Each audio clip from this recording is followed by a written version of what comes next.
게 다 좋은 것은 아니다 라는 제목으로 말씀 나누겠습니다.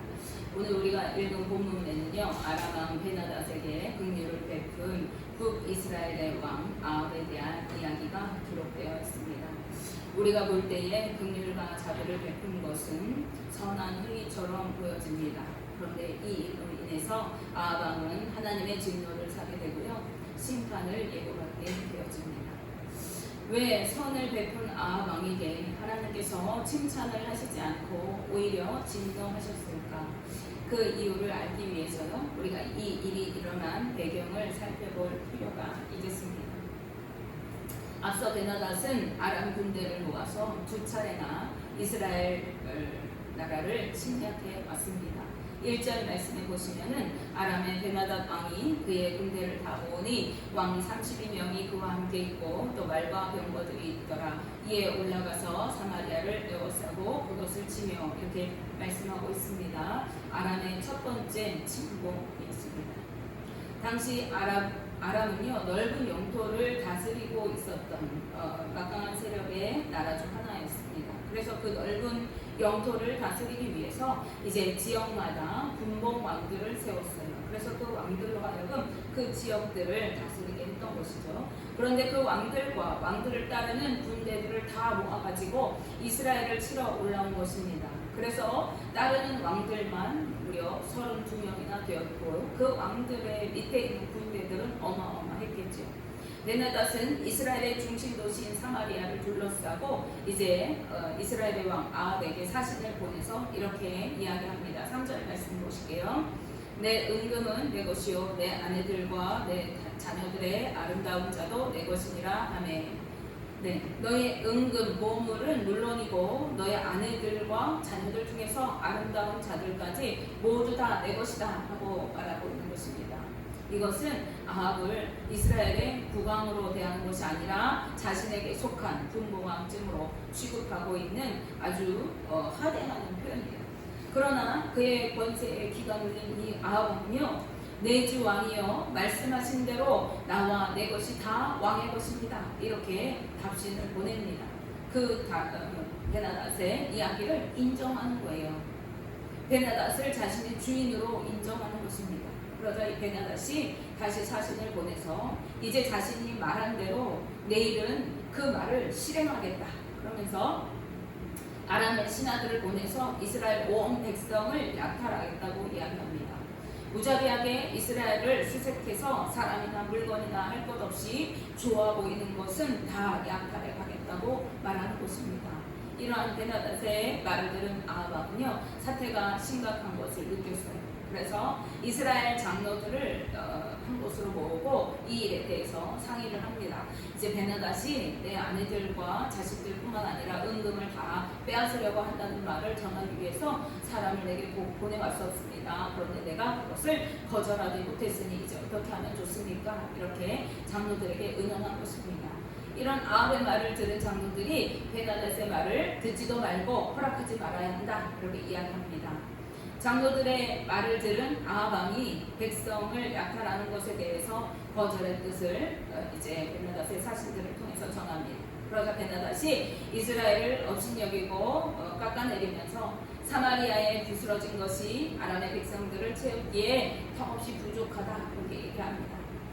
이것은요, 사마리아를 진멸해 버릴 것을 경고하고 있는 거예요. 그래서 사마리아를 진멸하고 남은 그 잿더미로 우리가 우리의 만족을 채울 수 없다 이렇게 이야기하는 것입니다.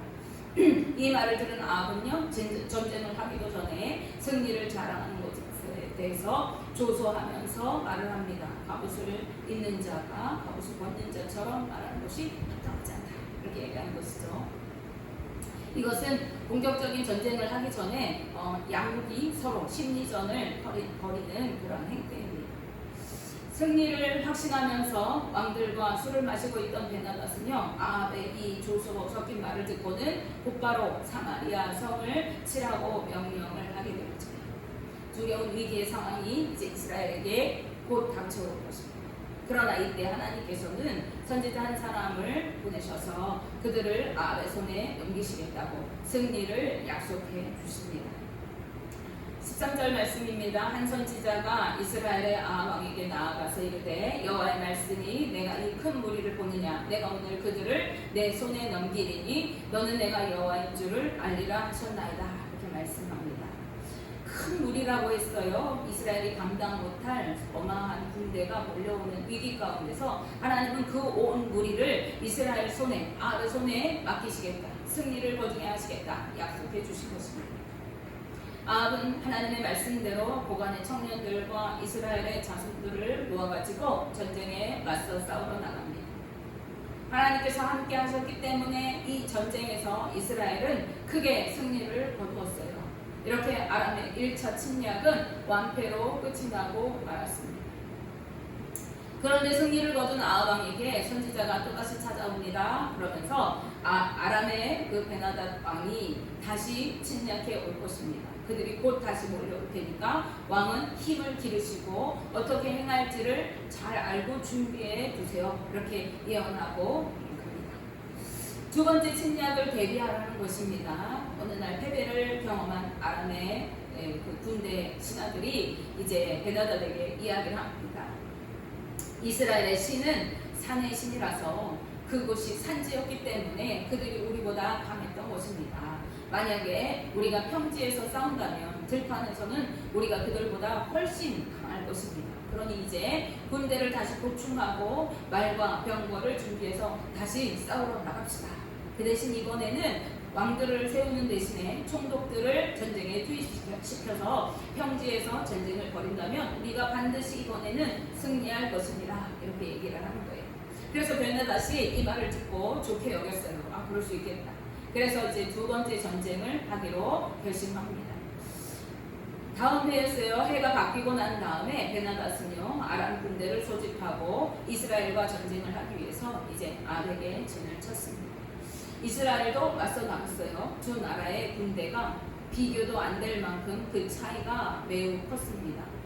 27절 말씀에는 이렇게 기록하고 있어요. 이스라엘 자손도 소집되어 군량을 받아 마주 나가서 그들 앞에 진영을 치니 이스라엘 자손은 두 무리의 적은 염소떼와 같고 아람 사람은 그 땅에 가득하였더라. 아람 군대가 그 온 땅을 뒤덮을 만큼 많은 것과는 달리 이스라엘 군대는 적은 수의 염소떼 두 떼와 같았다는 거예요. 이것은 두 나라가 상대가 되지 않을 만큼 아주 격차가 심한 상황을 이야기하는 것입니다. 그런데 그때 또 하나님의 사람이 아합 왕을 찾아왔어요. 그리고 하나님의 말씀을 전해줍니다. 아람 사람들이 여호와 하나님은 산의 신이요 골짜기의 신은 아니라고 말하는구나. 그러니 내가 그들에게 나는 산의 신일 뿐만 아니라 골짜기의 신도 된다는 것을 보여주어야 하겠다. 내가 이 큰 군대를 모두 다 네 손에 넘길 것이니 너는 내가 여호와인 줄 알아라. 이렇게 이야기합니다. 이스라엘의 승리를 예언해 주신 것이에요. 하나님께서 그들을 승리로 이끄실 테니 여호와 하나님이 너희 하나님인 것을 알아라. 이렇게 이야기합니다. 이것은 아람에게 하나님을 나타내신 것이기도 하지만 이스라엘 백성들에게 하나님의 하나님 되심을 나타내신 것도 됩니다. 이것은 곧 1차 전쟁 때와 마찬가지로 하나님의 승리였습니다. 두 나라가 대치하고 있은 지 7일째 되는 날에 그날에 서로 접전이 벌어지게 되었어요. 근데 이때 이스라엘 자손이 그 하루 동안에 아람 보병을 10만 명이나 죽이게 되었습니다.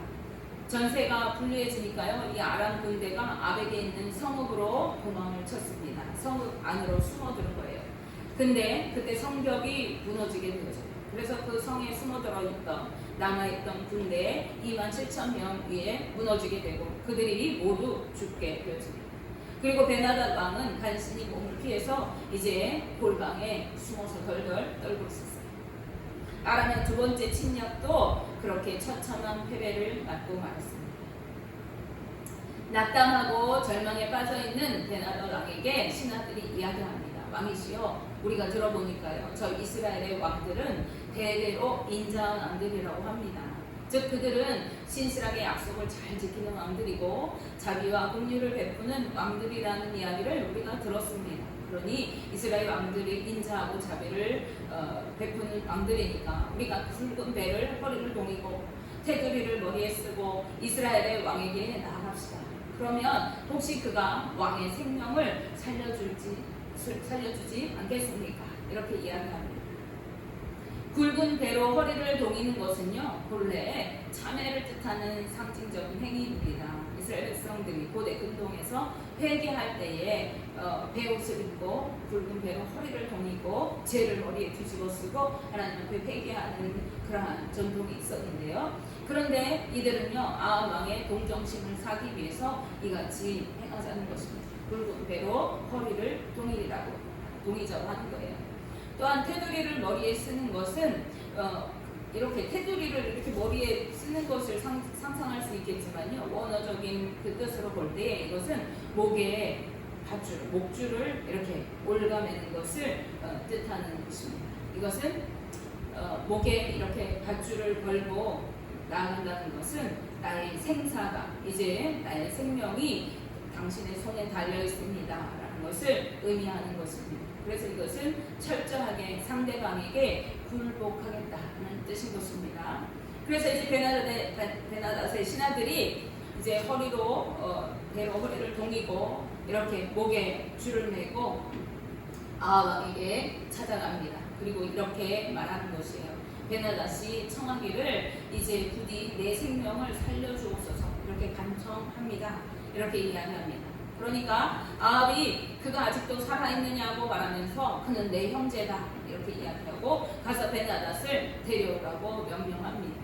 그들이 철저하게 굴복하는 모습으로 자신 앞에 나온 것을 보고 이 아합 왕이 교만했던 것 같아요. 아합이 형제라고 말하는 것은 그가 베나닷과 실제로 형제라는 뜻이 아니라 이 베나닷에 속한 암몬과 이스라엘이 동맹국인 관계, 형제 국가라는 뜻이에요. 그래서 실상 아람과 이 북이스라엘은 동맹 관계를 맺고 있었어요. 그런데 이 베나닷이 이 계약을 파기하고 북이스라엘을 공격해 왔던 것입니다.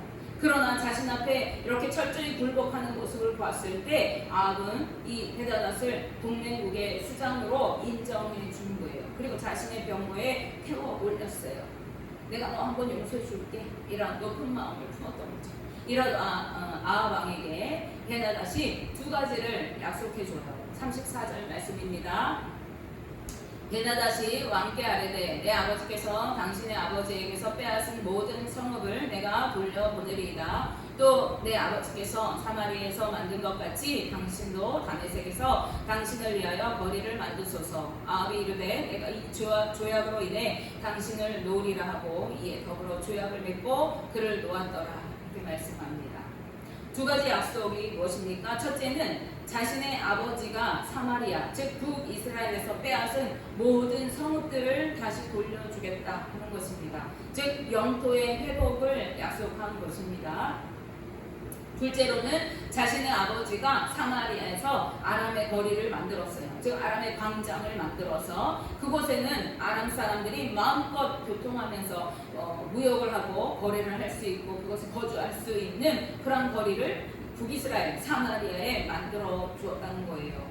그것과 같이 이스라엘을 위해서도 이제 아람의 다메섹에 이스라엘을 위한 거리를 만들어서 아합을 위한 거리를 만들어서 이제 이스라엘 민족들이 마음껏 그곳에 왕래하면서 그 거리에서 상업하고 거주하고 할 수 있도록 허용해 주겠다라는 것입니다. 이렇게 베나닷의 특혜를 받게 되어졌어요. 그래서 아람의 땅을 이제 마음껏 오가면서 무역할 수 있게 된 것이죠. 이스라엘에게 이득이 되는 그러한 조건이 분명합니다. 아합은 기분 좋게 이 조약으로 인해서 이제 베나닷 왕을 살려주겠다고 약속하고 그를 풀어주었습니다. 모든 것이 다 잘 된 것과 같이 보입니다. 이스라엘은 전쟁에서 승리를 거두었어요. 그리고 아람과 다시 파친 조약을 회복하게 되었어요. 게다가 잃어버렸던 땅도 영토도 회복하게 되었고 다메섹에 이스라엘 거리까지 생기게 되어서 이제 활발한 무역 거래가 이루어질 수 있는 길이 열렸습니다. 그러니 그야말로 일거양득인 셈입니다. 또 베나닷의 입장에서도 그 베나닷을 살려줘서 생명을 얻게 되었죠. 이 생명을 얻은 것은 아합의 입장에서는 그에게 은혜의 빚을 지어준 셈이 되는 것입니다. 아합은 승리와 그 전리품에 만족했어요. 그러나 이때 아합 왕이 놓친 것이 있었습니다. 그것은 바로 그 승리의 주인공이 아합 왕 자신이 아니라는 사실입니다. 전쟁을 승리로 이끄신 분은 바로 여호와 하나님이셨어요. 하나님께서는 하나님의 백성인 이스라엘을 업신여기고 하나님을 조롱하는 이 아람 군대와 베나닷 왕을 진멸하기 원하셨습니다. 그러나 아합은 그 승리의 영광을 자신의 것으로 여기고 교만해졌습니다. 그리고 하나님의 뜻과 관계없이 그들과 죄악을 맺고 자비를 베풀었던 것입니다. 그들을 어떻게 해야 할지 하나님 앞에 이 아합 왕은 묻지 않고 자신의 마음대로 결정했던 것입니다. 우리 생각에는 어떻게 이 전쟁이 끝났고 베나닷도 목숨을 건질 수 있었고 이스라엘은 영토를 회복했고 거기다가 자유무역의 길도 열렸고 모두가 화평하게 되었으니까 좋은 것 같아 보입니다. 그것이 하나님의 뜻이 아닐 때, 그러나 그것은 결코 좋은 것이 아닌 것입니다. 아합 왕이 길을 지나갈 때에 한 선지자가 그에게 나와서 이야기합니다. 42절 말씀 우리가 읽진 않았지만 보시겠습니다. 그가 함께 아뢰되 여호와의 말씀이 내가 멸하기로 작정한 사람을 네 손으로 놓았은즉 네 목숨은 그의 목숨을 대신하고 네 백성은 그의 백성을 대신하리라 하셨나이다.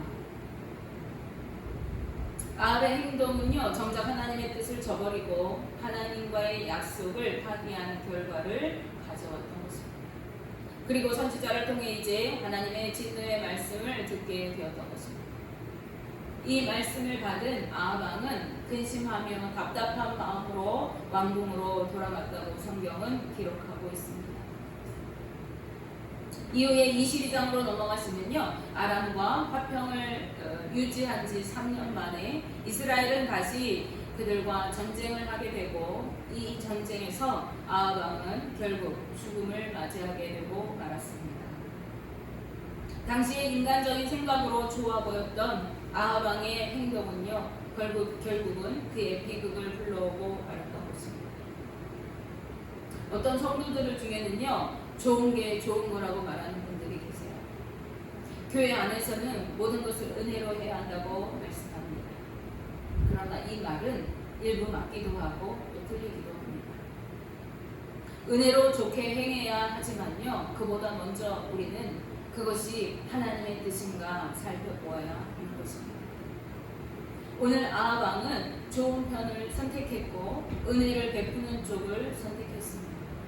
그러나 그것은 하나님의 뜻이 아니었기 때문에 좋지 못한 결과로 이어지게 되었습니다.